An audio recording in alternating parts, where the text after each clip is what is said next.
So I went to Philly for Unrivaled, and I felt like this was a great opportunity for me to place it in my Black History archive. So this is a bonus archive video that talks about Unrivaled and what I witnessed when I was there.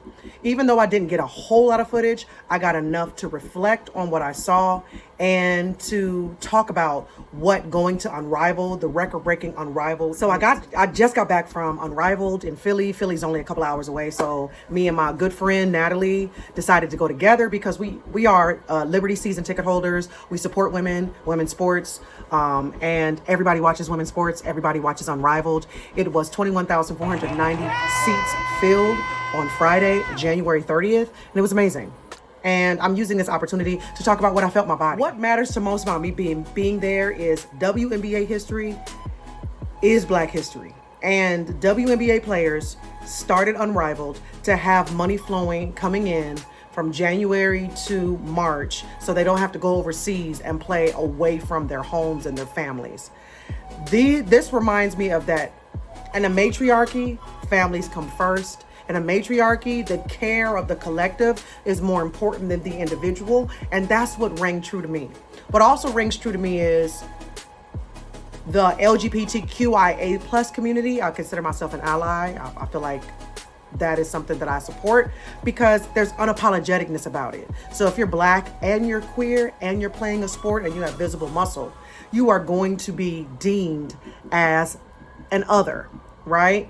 And I believe as Black people, we are just considered queer because we are not considered the norm, the majority in this country, even though we're the global majority in the world, right? So I really appreciated how Natasha Cloud used her platform to talk about abolishing ICE. I think we've always had to put our bodies on the line to make statements for people to wake up. And the reason why I no longer influence is because I believe this is an archive and I'm documenting the things that I'm witnessing in real time. Long time, I was told I was too manly. I was not feminine enough. My muscles were too big. I'm doing too much athletic work. And I've been an athlete for the majority of my life. I just haven't really done like basketball or track or anything like that, but I go to the gym weekly. And I want to make sure I'm mobile because mobility matters to me as much as I can be independent as I get older in the world. So to me, I align that way because I always played sports and I always was told that I was masculine, even though the ideas of masculinity is absolutely dumb and like has no support or reasoning behind it. It's just socialization. So if somebody calls me masculine, that's more of a projection because I feel comfortable in my own skin. I love wearing the things that I wear. That's it.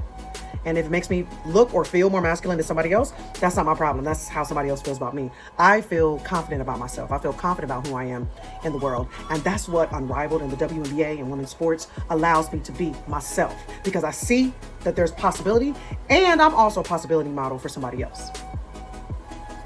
All that to say, this is Black history. I witnessed it. I was there for it.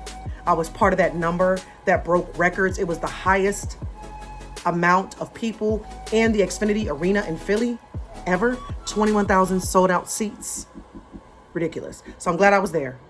I'm glad I got to archive. I'm glad I got to witness it, even though I wasn't doing everything in real time because I wanted to experience the joy and the common goal and to see people supporting joy and grief and anger all at once. Thank you for watching, and if anything resonated with you, let me know how you feel in the comments. Bye.